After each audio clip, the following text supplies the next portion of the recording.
Leaders, selamat datang di podcast Share and Talk MBA UGM Jakarta. Perkenalkan saya Anissa Amanda, mahasiswa reguler MBA kelas 54 UGM Jakarta yang akan memandu Share and Talk pada hari ini. Dan Share and Talk ini merupakan program inisiasi oleh MBA SA UGM Jakarta untuk seluruh MBA Leaders, di mana di sini kita akan ngobrol secara santai bersama-sama para leaders, baik dari para alumni FEB UGM maupun mahasiswa MBA UGM Jakarta. Topik perdana podcast kita kali ini yaitu karir cerdas berintegritas. Di sini kita tidak hanya akan berbicara mengenai bagaimana meraih karir yang tinggi, tapi juga bagaimana membangun karir yang berkualitas dan juga berdampak pada orang-orang sekitar kita.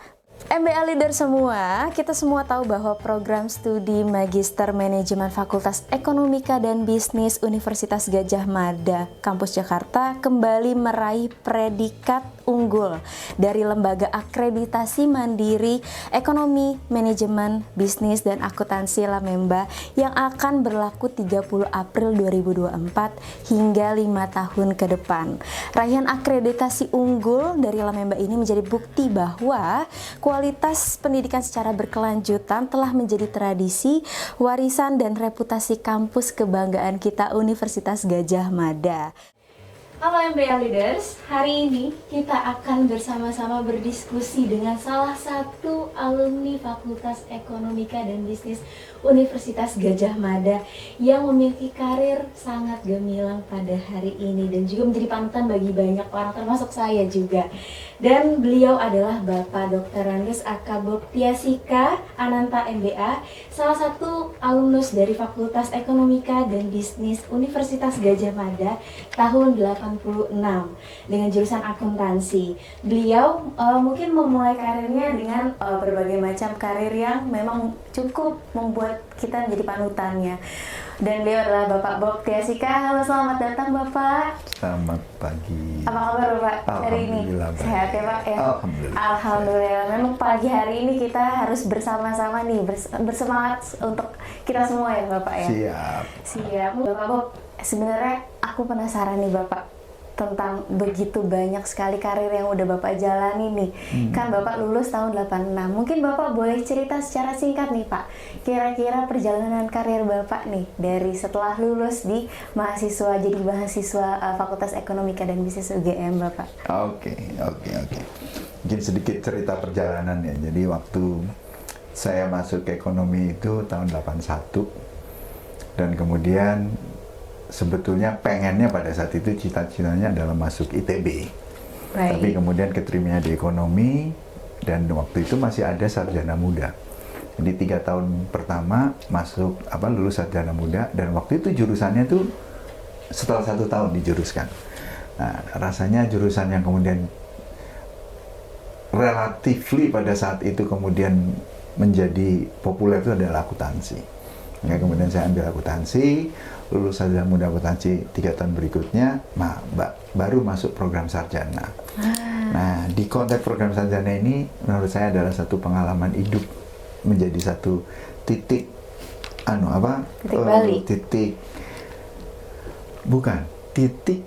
gimana menanam mulai dari awal itu terkait sama integritas. Jadi ngobrol-ngobrol mungkin setelah di tahun keempat ketemu dengan mahasiswa psikolog gitu kan, kemudian dia tanya begini nih, Bob, nanti kalau kamu udah lulus akuntansi terus mau ngapain? Saya nggak kebayang, ya cari kerja lah. Iya, kalau kemudian orang lulus SD berikutnya tuh SMP, lulus SMP ada SMA, selanjutnya sudah ada SMA, kuliah. Nah kalau sudah kuliah, lu tahu nggak bahwa lu itu lulus dengan predikat sarjana akuntansi, dan predikat sarjana akuntansi itu melekat dan terpublis ke masyarakat bahwa lu itu sarjana akuntansi. Lulusan sarjana akuntansi. Tahu nggak akuntansi apa? Gelagapan saya. Oke. Benar.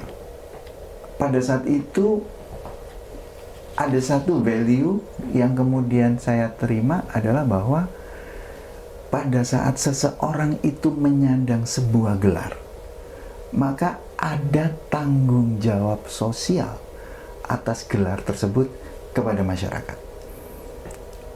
Dari aspek bahwa kita harus punya rasa tanggung jawab tersebut, maka harus memantaskan diri memang sebagai seorang sarjana akuntansi. Nah, itu pelajaran pertama waktu saya mau lulus, menjelang lulus, bahwa ada sesuatu nih. Oke. Nah, begitu lulus 86, kemudian saya berpikir lagi bahwa kayaknya saya harus pengen sekolah lagi. Oke. Nah, pada saat sekolah lagi, saya ini juga nggak tahu.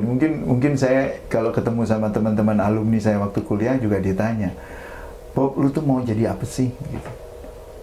Mungkin di tahun 83, 84 gitu. Saya cuma nyeplos aja. Kalau bisa mau jadi Menteri Keuangan. Gila lu. Itu memang kemudian gila lu Menteri Keuangan. Kenapa, Bob? Gini. Ada satu dream ataupun penggerak yang ada di benak saya pada saat itu, pengen punya value dengan memberikan manfaat kepada orang sebanyak mungkin. Bayangan saya pada saat itu adalah sebagai Menteri Keuangan, di sini kemudian mempunyai tugas dan misi untuk bisa menggerakkan ekonomi dan mensejahterakan orang banyak, maka saya akan nyeplosnya sebagai Menteri Keuangan. Tapi ternyata tanpa kemudian disadari, walaupun itu diketawain, dibecandain gitu ya, itu adalah kemudian memang yang mungkin sekarang setelah saya kemudian tarik balik, mungkin itu agak tertanam di dalam menjadi mindset kita ya Pak ya. Betul. Secara tidak sadar. Betul. Jadi konteksnya adalah bahwa itu menanamkan sesuatu integritas, di mana setiap orang waktu bangun integritas itu harus ada namanya noble purpose. Oke. Noble purpose. Melakukan pekerjaan apa saja itu bisa berbeda cara output dan jiwa mengerjakannya kalau kemudian memiliki quote unquote purpose tertentu tersebut. Nah, saya bisa menyebutkannya itu adalah merupakan menjadi satu landasan untuk orang itu nanti berkarir. Oke, berarti integritas dan noble purpose itu ya Pak ya? Betul, integritas yang didasari dari noble purpose. Let's say, poin saya adalah bahwa, mungkin saya tanpa sadar bahwa pokoknya lu tuh Bob, dimanapun kemudian berkarir, tapi niatnya untuk bisa kasih manfaat ke orang lebih banyak lagi. Baik, berarti luar biasa, sangat menginspirasi ya Bapak Bob ini ya. Jadi memang langkah awal beliau pada awalnya itu adalah beliau mempunyai tanggung jawab terhadap titelnya ya Pak ya, betul ya, sebagai salah satu sarjana akuntansi, dan beliau juga menanamkan mindset tadi, yaitu noble purpose-nya dalam kehidupan karirnya, dan juga integritas, bagaimana beliau bisa memberikan manfaat bagi banyak orang ya Pak ya. Iya. Seperti itu. Iya. Dan mungkin ini menarik juga Pak untuk kita kulik hari ini nih Pak. Nah, sebelum jauh kita membahas mengenai integritas dalam berkarir ya Pak. Sebelumnya nih, Bapak kan sempat bekerja di salah satu bank BUMN besar, yaitu Bank BNI. Itu dari tahun berapa tuh Pak kira-kira? Mungkin boleh diceritakan secara singkat nih Pak. Oke. Saya bergabung di BNI itu di akhir 95 atau 96, tetapi itu perjalanannya pun juga agak berliku. Gitu. Membuka program untuk kalau masuk memang merekrut S2, lulusan S2, dan kemudian nanti langsung ditempatin di overseas. Oke, langsung di luar ya Pak ya? Tawarannya seperti itu. Nah, akhirnya saya gabunglah ke BNI. Nah, sejak gabung ke BNI itu, mungkin saya juga kemudian dulu sambil nyambi-nyambi ngajar, tapi tahun 97 saya sudah mulai fokus untuk kemudian di BNI. Ngajarnya mulai banyak kemudian dikurangi. Nah itu perjalanan berikutnya. Nah terus ya di BNI lah sampai tahun 2022. Terakhir kali Bapak menjabat ini itu menjadi menjadi Direktur Human Capital dan Kepatuhan, betul Pak? Iya, betul. Luar biasa. Dan MBA Leaders, untuk diketahui bahwa sekarang Bob ini tengah menjabat menjadi Wakil Direktur Utama Bank Syariah Indonesia. Ya. Kan pasti karir yang sudah Bapak jalani ini pasti ada integritas yang telah Bapak jalani nih Pak selama ini. Menurut Bapak nih, gimana sih hubungan antara integritas itu dengan kesuksesan karir yang telah Bapak capai hari ini, Pak? Awalnya itu atau yang menguatkan itu adalah dari purpose ya, noble purpose itu. Itu adalah sebagai fondasi segalanya. Kita bekerja itu untuk apa? Jadi juga kalau kemudian saya menceritakan perjalanan saya, nggak kemudian juga langsung enak. Pada saat kita mempertahankan integritas tersebut dengan purpose tertentu, itu juga mengalami masa-masa yang juga nggak ringan. Kita nih MBA Leaders nih Pak, kan kita masih dalam proses meraih karir kita nih Pak. Nah, gimana sih Pak kita mempersiapkan diri secara mental dan emosional Pak untuk menghadapi tekanan? Tekanan itu kan mungkin bisa berasal dari luar ataupun dari internal perusahaan. Nah, kira-kira apa nih Pak tipsnya nih Pak untuk kita bisa mempersiapkan diri secara mental dan emosional Pak? Satu, di sisi konteks kalau kemudian kalian para MBA leaders ini belajar gitu, itu yang kemudian diasah adalah IQ. Oke, betul. IQ, dan kemudian segala macam. Tapi di sisi konteks waktu kalian belajar, ini juga pengalaman saya. Kalian itu nggak mau akan berinteraksi dengan orang. Dan berinteraksi dengan orang itu jangan sia-siakan. Dan itu yakini adalah part of kemudian juga dari proses learning untuk membangun EQ. Oke, emosional ya Emotional quotient. Nah di sisi konteks itu mungkin saya tidak mengatakan bahwa EQ saya kemudian top gitu, enggak. Tapi waktu saya kuliah pun, waktu dulu di Gajah Mada di Jogja, saya memang kemudian berteman dari teman yang kemudian paling bandel, tukang berantem, mungkin juga kemudian yang kemudian orang bilang lu kok mau sih berteman sama dia, gitu. Sampai orang yang paling alim. Dan di situ sebetulnya tanpa saya sadari saya membangun, waktu itu tidak by purpose, tapi memang saya senang berteman gitu aja gitu. Tapi setelah kemudian pelajaran, ngelihat orang kemudian, ada orang cara berpikirnya begitu ya. Nah itu adalah dilatihnya waktu kemudian saya berteman dengan orang-orang tersebut. Iya. Nah kemudian banyak pelajaran-pelajaran saya yang kemudian saya ambil. Misalnya itu berteman dengan berbagai macam cara. Kemudian pada saat saya bertugas, kebetulan saya beruntung pernah tugas di BNI Hong Kong. Waktu saya tugas di London pernah, tapi waktu di BNI Hong Kong saya jadi pimpinan di sana. Pada saat itu cabang itu lagi dalam kondisi rugi. Oke. Nah, saya itu stressful untuk mikir ini gimana caranya. Saya ditugasin ini untuk kemudian membangkitkan ini. Nah, kemudian karena saya berteman dengan siapa-siapa, saya ketemulah pendeta. Waktu ketemu pendeta itu ngomong begini, Bob, kenapa kamu kemudian kayaknya buntu, nggak ada jalan keluar? Ingat ya, setiap orang itu pasti punya kelebihan yang orang lain nggak punya. Kamu sebagai pimpinan BNI di Hong Kong, orang Indonesia, yang kemudian mengenai Indonesia lu pasti lebih tahu. lu sebagai pimpinan BNI di sini, lu dikasih modal, ada mobil dinas Mercy. Kemudian pengetahuan lu kemudian mengenai Indonesia, teman-teman gitu kemudian banyak. Pengetahuan itu nggak dimiliki loh oleh menterinya di Hong Kong, oleh pimpinan perusahaan ini di Hong Kong.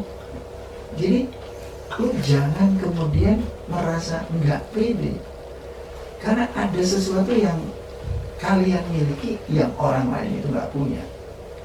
Tapi on the other way around, bahwa lu jangan pernah ngecilin di Hong Kong yang paling kasar itu supir taksi. Karena supir taksi yang kemudian nyetirnya nggak enak, ngomongnya kasar, bahasa Inggrisnya nggak paham, itu dia punya sesuatu yang lu itu nggak punya. Entah pengalaman hidup yang begitu kerasnya. Jadi di situ pelajaran berikutnya adalah bahwa oke, kita nggak harus merasa nggak percaya diri berhadapan dengan siapa aja. Itu untuk encourage emotional questionku bahwa oke, lu punya sesuatu, Bob, lu punya sesuatu. Karena orang pada saat kemudian sudah tidak pede, kapasitinya itu kemudian nggak keluar. Tapi jangan pernah mengecilkan orang juga. Dengan ketemu siapa aja, ingat, even kemudian dia itu tukang parkir, mungkin ada pengalaman dia atau dia tahu sesuatu yang kemudian kita nggak tahu loh. Nah itu kira-kira something yang kemudian itu perlu di balance, dan itu exercise terus. EQ itu kemudian harus kemudian di exercise terus ya Pak. Exercise terus. Sama Jadi, perjalanan hidup kita ya Pak. Sampai kita mungkin mati ya Pak. Betul. Jadi orang kan nggak belajar, nggak berhenti untuk kemudian belajar. Nah, syukur-syukur, dan kemudian saya yakin semua para MBA leaders ini bahwa insan-insan yang juga punya keyakinan walaupun berbeda-beda, tetapi ada satu kepercayaan bahwa ada the day after, which is apa yang kemudian kita lakukan sekarang. It's not only investasi untuk kehidupan kita di dunia. Ada sesuatu lagi yang kemudian itu harus kita jalani nanti ya Pak ya, setelah kehidupan ini. Itu merupakan paling tidak self control, self pengingat, dan kemudian kompas orientasi yang jangan ditinggalkan.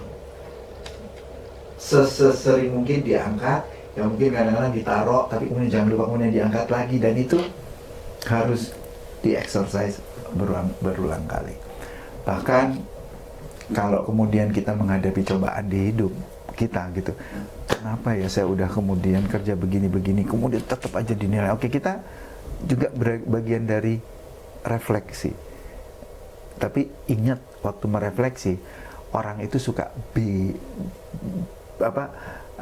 suka salah membedakan dia lagi menghadapi kaca atau menghadapi cermin.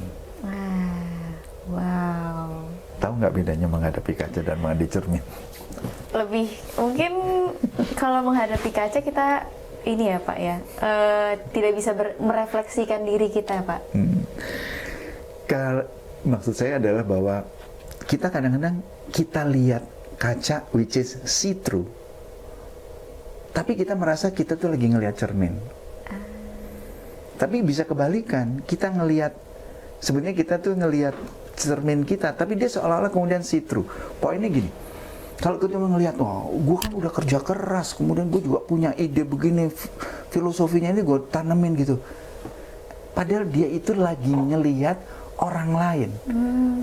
Jadi sebenarnya dia ada figur, kemudian dia lihat itu, dan dia merasa dia lagi ngelihat cermin. Padahal yang dia omongin itu lagi orang lain. Tapi begitu dia bilang bahwa gue kan nggak pernah bolos, telat aja paling cuma 5 kali, kemudian begini gitu, dia tuh seolah-olah maksudnya ngelihat sitru, nggak dibandingkan orang itu sering telat, nggak pernah begini. Dia seolah ngeliat see-through gitu, kaca. Padahal, yang lo omongin itu bukan juga lo kerjain, bukannya lo ngeliat cermin tuh. Iya, gue salah nih. Gue lihat cermin atau lihat kaca. Itu dalam perjalanan kehidupan suka tidak sadar kita salah lihat. Yang kita lihat kaca atau cermin. As a leader, pasti banyak yang kemudian ngelihat dan coba ngikutin. Jangan lu cuma bisa ngomong tapi nggak bisa ngejalanin.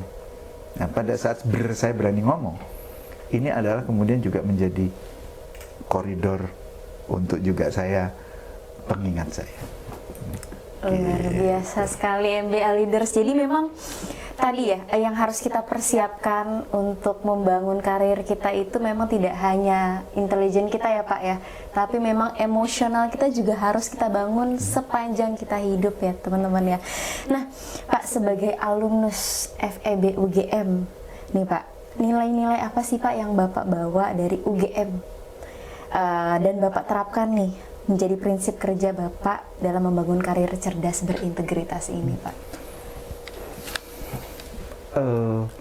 Yang saya rasain itu adalah bahwa tadi value untuk kemudian bermanfaat buat orang banyak. Bermanfaat bagi orang lain ya Pak ya. Dan last question Pak. Jadi kan mahasiswa UGM ini kan beragam ya Pak. Total tuh kita di sini ada kurang lebih 870 mahasiswa aktif Pak di MBA UGM Jakarta ini nih, yang mana mereka itu terdiri dari yang baru meniti karir. Dari saya bilang bahwa kalau ada yang juga masih belum pernah bekerja sebelumnya, ada juga mungkin yang ada yang di middle atau di top manajemen juga nih Pak, di kelas senior MBA gitu Pak. Nah, boleh di-share nggak Pak pesan yang ingin Bapak sampaikan kepada seluruh MBA leaders yang menyaksikan podcast hari ini nih Pak? Jadi apa hal utama yang harus dilakukan agar menjadi pribadi yang berintegritas, yang memiliki kredibilitas dimanapun kita berkarir nanti Pak? Oke. Ya mungkin apalagi sekarang saya di Bank Syariah Indonesia, which is waktu itu juga waktu saya ke BSI itu juga dari BNI Bob konvensional ke syariah. Ke syariah. Oke. Emang kenapa gitu? Bener lu Bob, apalagi nama lu Bob gitu kan, gitu kayaknya kemudian nggak syari banget. Tapi konteksnya adalah kemudian saya menyebutnya ini bercandanya. Kalau waktu BNI Bob niat insaf, kalau BSI Bob sudah insaf. Kemudian kalau namanya Bob, emang kemudian itu bukannya nama bule come from Robert. Oh enggak, Bob itu adalah nama yang diberikan ibu saya dan merupakan doa, yaitu kemudian BOB, berusaha selalu jadi orang baik, BOB gitu kan, kira-kira gitu kan, itu kemudian kayak doa gitu kan kira-kira. Tapi memang kemudian all in all, bahwa pada saat di satu titik gitu ya, yang tadinya saya tidak terlalu menyadari pada saat masa-masa muda, bahwa kehidupan kita itu akan endless setelah di sini dan kemudian di berikutnya. Maka di konteks tersebut kita harus, modalnya itu adalah purpose. Tadi saya bilang kemudian Nobel purpose. Jadi pesan itu Nobel purpose. Di konteks tersebut, misalkan bisa jadi saya kemudian pakai satu cerita lah untuk menggerakkan, menginspirasi kepada teman-teman. Ada seorang pekerja tukang sedang bangun masjid. Satu tukang kemudian, kita masjidnya ini harus selesai 2 hari lagi. Oke, ya udah, jadi kerja lembur ya, siap. Tapi dibayar lembur loh Pak. Oke, hak kajian ya. Ada lagi kemudian satu lagi nih tukangnya. Ini yang 2 hari lagi kita harus bayar lembur ya. Kita harus lembur ya. Siap. 2 hari lagi. Iya. Yang mau resmi ini wapres loh. Siap. Wah, dia kemudian bilang, udah ya, kamu dibayar lembur. Oh, saya nggak dibayar lembur pun nggak apa-apa. Karena saya bekerja ini untuk bangun masjid yang ini merupakan tempat ibadah yang kemudian nanti purpose saya ini saya bisa membangun masyarakat ini jadi bekal saya nanti di akhirat. Jadi nggak harus dibayar lembur, boleh aja kalau memang ada rezeki lebih saya dibayar, kalau enggak. Ini satu perbedaan pekerjaan sama tapi purpose-nya kemudian berbeda. Itu cara kita berkontribusi dan mengkontributnya itu kemudian juga berbeda. Jadi it's something which is itu mungkin cukup, Pak, tapi harus yang realistis juga kan Pak purpose-nya. Iya, realistis. Teman-teman baru lulus, bangun keluarga, bangun kemudian kehidupan perekonomiannya. Tapi don't forget what the purpose yang kemudian memang utamanya itu. Kemudian yang kedua, integritas. Integritas ini yang akan menjaga karir teman-teman lebih sustain. Yang suka menjadi godaan saat sekarang itu adalah orang pengen cepet makmur. Instan ya Pak? Instan, pengen cepet. Judi online, misalnya, kemudian main kripto, kemudian apa gitu, itu kemudian mau gitu. Nah itu ada istilah Godzilla fenomena. Binatang yang kemudian bisa gede banget sampai di atas makhluk rata-rata, tapi begitu gembos kempes cepet turun. Itu Godzilla fenomena. Nah itu yang kemudian di sisi konteks karir, kehidupan kita, perusahaan itu adalah integritas yang membuat itu sustain. Nah pada saat kemudian integritas itu turunannya kemudian banyak. Ya nanti kalau kemudian sebagai leader itu ada walk the talk, dan kembali lagi capability yang kemudian harus dibangun, IQ, EQ, dan yang terakhir sebetulnya tadi SQ, spiritual cohesion. Ingat, ada kekuatan lain yang kemudian tidak ada di tangan kita, which is itu adalah kemudian bagi yang maha kuasa, dan di sisi konteks itu spiritual question yang kemudian kita harus exercise. Jadi boleh pinter, mudah-mudahan bebejo, nekat, ya nggak semua sih, tapi ada juga yang edan gitu, kira-kira gitu. Luar biasa sekali MBA Leaders untuk podcast Share and Talk kali ini. Memang banyak banget nih Pak pesan-pesan yang udah nyantol ya mungkin jadi mindset nanti buat kedepannya buat kita semua ya teman-teman. Jadi prinsip hidup kita untuk kedepan kita pada saat berkarir ya Pak ya. Betul. Jadi memang mungkin bisa saya simpulkan kembali ya Pak ya, bahwa memang prinsip yang Bapak Bob jalani ini selain integritas, memang Bapak ini punya noble purpose atau bermanfaat bagi banyak orang ya Pak ya, yang mana nanti akan digabungkan dengan intelektual dan juga emosional juga, dan juga jangan lupa bahwa kita punya spiritual juga. Jadi memang itu saling berkesinambungan ya Pak ya. Betul Pak. Dan juga seberjalannya waktu pada saat kita meniti karir, kita juga harus punya learning mindset growth ya Pak ya, dalam proses penelitian karir kita gitu ya Pak. Luar biasa sekali teman-teman MBA Leaders. Baiklah, mungkin pesan terakhir dari Bapak Bob ini menandai berakhirnya diskusi kita hari ini. Semoga wawasan yang telah dibagikan dapat bermanfaat dan diaplikasikan oleh seluruh MBA Leaders. Terima kasih Bapak Bob atas diskusi yang sangat berwawasan dan menginspirasi. Semoga makin sukses dan sehat selalu. MBA Leaders, jangan lupa untuk follow, like, and share komen Instagram mbasaugm.jakarta, @mbafebugm Jakarta, dan YouTube mbasaugm.jakarta. Tunggu kehadiran podcast Share and Talk episode berikutnya. Terima kasih, salam sehat selalu.